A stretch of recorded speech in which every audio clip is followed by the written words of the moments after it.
Transfers of Negotiable Instruments, Chapter 28. In this chapter, we're going to discuss how negotiation occurs. How do we transfer a negotiable instrument from one party to another? Transfer of a negotiable instrument to another party. The name for the process of transferring a negotiable instrument to a second party is referred to as negotiation. The party who receives the instrument, if the instrument is negotiable, is referred to as a holder. A holder is a transferee in possession of an instrument that runs to her. What does that mean? It is payable to her order, it is endorsed to her, or it's bearer paper. We're going to talk about that. Negotiation, i.e. how you transfer the negotiable instrument to a second person, is based upon what type of instrument it is, the character of the instrument. Is it order or bearer paper? How do we figure this out? We look at the words that are on the instrument. Bearer versus order paper. How do we figure it out? You just got to read the document. If the promissory note or order to pay contains the words pay to the bearer, pay to the order of John Jones or bearer, pay to John Jones or bearer, pay to cash, or pay to the order of cash, then the instrument is bearer paper. And once we know it's bearer paper, then we're going to know how to negotiate it. If the document reads pay to the order of Thomasina Jones, or pay to the order of John Smith, pay to the order of, and then someone's name, or if it's a check and it just says pay to that person's name, then we have order paper. If the document just says pay to and then the name of a person, for instance, Thomasina Jones, with no other words, then the document, if it's not a check, is non-negotiable. It's just going to be a regular contract. So let's look at this. How negotiation occurs, bearer instruments.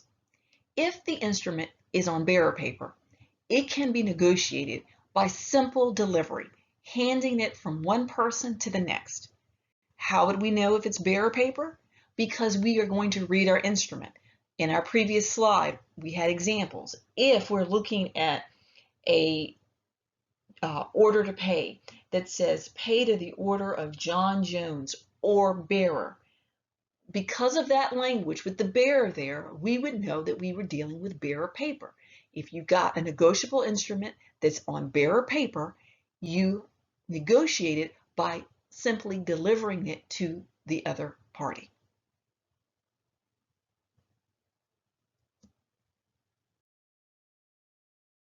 Let's look at an example. Samsung is delivering goods to Target, who's got their order to pay in their hand, which is their check.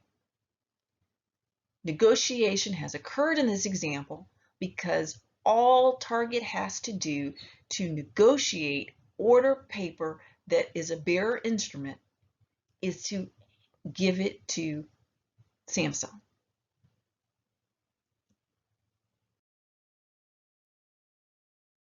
What's the effect of a thief when you've got a bearer instrument? Because delivery of a bearer instrument is effective negotiation, like all you have to do is to give it to another party, it's possible for it to be stolen. Because by nature of negotiable instruments that are made out to bearer, what they're saying is whoever has it in their possession, i.e. the bearer, may cash it, may redeem it. And so you're going to look at some examples where you'll see, for instance, bearer bonds that they're not made out to any individual. It's just to bearer, so anyone who has the instrument in their possession may cash it. So it makes it easy for a thief to steal the instrument. I'll give you another example that you might have used. A check. Checks are orders to pay. And let's say you've received a check and it says, pay to Tom Jones. Because it's a check, that's still negotiable even without the words of negotiability. Some checks actually say pay to the order of, which emphasizes the fact that it's negotiable. So it's paid to the order of Tom Jones. Once Tom Jones signs the back of the instrument, because we're going to talk about endorsing in a second, he has made that check a bearer instrument. And anybody who picks it up could cash it, even if they are not Tom Jones. And that is true of all bearer instruments. Bearer instruments, all it takes to negotiate or transfer it from one party to another is actual simple delivery. So it makes it easy for a thief to intercept the instrument. So let's talk about order instruments. Order instruments. So it might say something like, pay to the order of John Smith, period. Order instruments are negotiated, i.e. transferred to another party, by doing two things. You deliver the order instrument to the second party, and then the payee, or the person receiving it, has to endorse it. So you've got delivery and endorsement. An endorsement is a signature of the person to whom the instrument is payable. Example, if a check says pay to the order of Elliot Goodseal, once he receives that check, he's got to endorse it. An endorsement is required whenever an instrument being negotiated is classified as an order instrument. So let's look at the types of endorsements, because your typical regular blank endorsement is just a signature without additional words. Let's look at that. So we're going to transfer our order instruments. Samsung is receiving payment from Target for goods, and then Samsung has to take, because this is order paper to check, then they have to endorse it. So there was the delivery of the instrument and now the endorsement. A blank endorsement. A blank endorsement is just the signature of the endorser. Let's look at an example. This check must have been made out to Alan Parker. So let's assume the front of the check said pay to Alan Parker. So Alan Parker first received the check, which was an order to pay. Orders to pay require that if it's an order to pay with order paper, requires delivery and endorsement. So first Alan gets the check, then he has to endorse it. If he just writes his name, Alan Parker, that is considered a blank endorsement. Once Alan has endorsed the check in his blank endorsement, this instrument, which was order paper and required delivery and endorsement, then becomes bearer paper. Because once you sign the instrument, it's been completely negotiated. And if Alan were to drop this check on the ground, a person walking behind him could pick it up and go cash it. Why? Because once the order paper has been fully endorsed, it becomes bearer paper, which means bearer paper transfer negotiation can occur by possession alone. That's why you've often been told, or at least people used to tell kids when they learn to write checks in 3rd grade, don't know if they still teach that, don't ever sign your check until you're ready to cash it. Because if you sign it ahead of time and you lose it, anyone can pick it up and cash it. What they don't teach in 3rd grade when they teach you how to write checks is that the reason that is so is because your check is order paper that requires delivery and endorsement. Once you've endorsed it, you have turned that order paper into a bearer instrument, which means that anyone who has it in their possession can cash it. It's as long as you have already signed it, the person who finds it and takes it in and cashes it, they're not doing anything illegal. It's not fraud, it's not forgery. Forgery is if they find a blank check and then they sign the name. But if you've already endorsed the check. You have completed the negotiation process and you've turned it into a bearer document. Anybody who has it in their possession can cash it legally.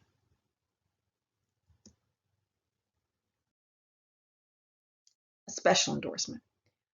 Let's say you want to take your check and you actually owe someone else money. And rather than cash the check, you want to just hand the check over to another person as payment. Our example, a check is made payable to Hal Cohen. He endorses his name by blank endorsement.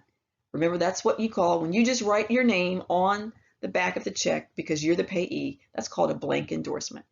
And he negotiates the check to William Hunter. Hunter, not wishing to cash the check immediately, wants to avoid any risk should he lose the check.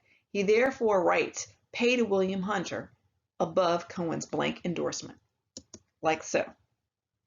What has he done? So first of all, Hal Cohen, who was the original payee on the check, he wrote his blank endorsement on the check. That made this check a bearer instrument. He could hand it to William Hunter, and William Hunter could go to the bank and get the money.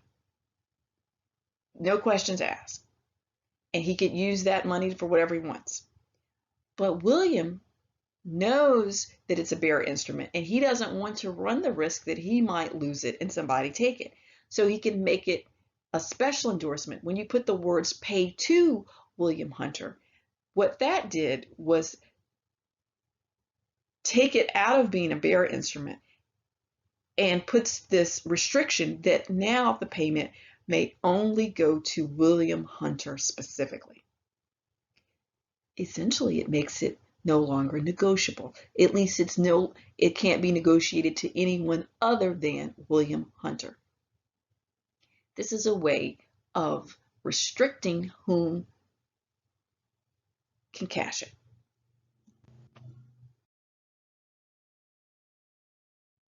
A qualified endorsement. This is a manner of signing a check where you alert other parties that you are not going to be personally liable if the check does not clear. Now, we can't individually do this. Diana Morris without recourse is our example. Making a qualified endorsement. If this were available to all of us, we'd all walk around writing checks and write without recourse. So guess what? If my check bounces, there's nothing you can do about it. The only parties who can issue checks with qualified endorsement are professionals who are working in a representative capacity, like a lawyer who's writing a check out of someone else's estate and they have to sign it and they're letting you know, "I'm signing this in my capacity as the attorney. I am not personally liable for the funds." An accountant might also do this. So you would write the words "without recourse" and then you would sign it, and you're letting the bank and institution and any other parties know that you are not personally liable for the funds. A restrictive endorsement. Many of you might have used this as well. This is where you take, in order to pay a check, and you want to restrict where the money can go. For instance, you want to make sure it only is deposited into your account. For deposit only. This is another way of going ahead and endorsing your check, but if you just put a blank endorsement on it, it would turn it into bearer paper and anybody who found the check could cash it. If you put "for deposit only," you have restricted the funds. They may only go into your account.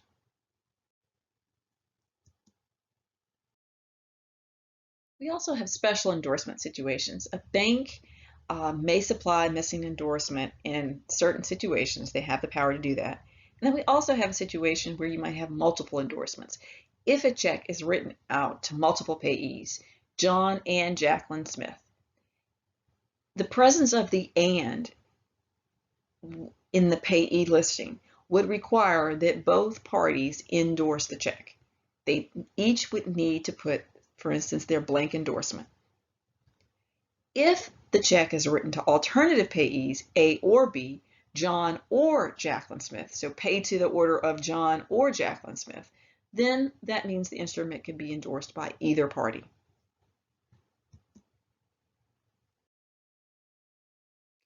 We can convert order instruments into bearer instruments depending upon the endorsement we put on it. And conversely, we can change a bearer instrument into an order instrument. How do we do that?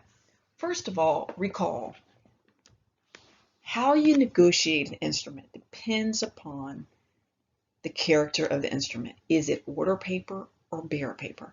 How do we know if it's order paper or bearer paper? We're going to read the instrument. What language is used? We've got a diagram in our textbook on page 529, and we've got the diagram in this PowerPoint that reminds us of the wording that's used to designate bearer paper versus order paper. For example, a check originally payable to cash, which makes it bearer paper, but subsequently endorsed with words pay to Arnold, would be negotiated as an order instrument even though it was previously a bearer instrument. What am I talking about? Let's give you an example. I don't know that if you all do this anymore because everybody uses their ATM card to get cash. But when I was a teenager and we didn't use ATM cards much, we had checks, right? And if I wanted to get cash out of my own account, rather than take the time to write my whole name on the payee line of my check, I could write pay to cash. When I wrote pay to cash on the payee line on the front of my check, that took my order paper, because a check by law is negotiable. And it says, if you look at your checks, they either say pay to the order of, and there's a line for you to write the payee in, or some checks just say pay to, and then there's a line for you to write the payee. When it's on the face of a check, even that pay to will be considered words of negotiability. And then the name of the person that you put on that payee line makes it order paper. It's pay to the order of John Smith, pay to the order of Cheryl Jones. That's who you're directing the bank to release the funds to. If you put as the payee, pay to cash, you're telling the bank to release the funds to cash. There is no payee. So that is bearer paper by definition. The words pay to bearer make a document bearer paper. What does that mean? That means that anybody who has that instrument in their hands can get the cash. So you have made your check, which is typically order paper written to a particular payee. If you write in pay to cash as the payee, then it's no longer order paper, it's bearer paper, entitling anybody who is in possession of that check that's made out to pay to bearer to be able to cash it. Anybody can cash it. So reflecting back, when I would write pay to cash on my check, it was so that I could go to the bank and get money out of my own account. I'm telling the bank to release my funds to anyone who presents this check. That's dangerous, right? You don't want to write that until you get to the bank, or you want to make sure you don't lose it, because if you drop it, you lose it. Anyone who finds it, because it's bearer paper, once it's in their possession, it's been negotiated to them, they can cash it. And they wouldn't be stealing. That would not be considered stealing, because with bearer paper, to negotiate it, all you have to do is deliver it or transfer it to the second party, right? And therefore, they would not be stealing if they find your check that you made out pay cash when they cash it. So in our example, we've written it, made it payable to cash, made it bearer paper, and then you give it to Arnold Jones. Well, Arnold has had business law, and he knows, oh, wait a minute, this is bearer paper, this is dangerous. If I slip up and drop this check, I will lose the funds and somebody can get it. So I'm going to go ahead and endorse it, and I'm going to put a restrictive endorsement on it. I'm going to put pay to Arnold Jones, so that I have turned this document back into an order instrument, because the only person who can receive payment from it is now Arnold Jones. Now, my second example, you see the endorse here, Logan Thomas. If this check was made out to Logan Thomas, if the payee on the front of the check said Logan Thomas, paid to the order of Logan Thomas, that would be order paper. This check can be made out to Logan Thomas. How would we negotiate it to her? Deliver it to her, and then she'd have to endorse it. Well, Logan's already endorsed it. So once you endorse the order paper, you've turned it into a bearer instrument. When you sign a check, you have completed the negotiation such that anybody who finds that check can now cash it. I mentioned this in a previous slide. So if you put your blank endorsement, i.e. just write your name, if you put your blank endorsement on an order instrument, you turn it into a bearer instrument such that anyone else can then cash it.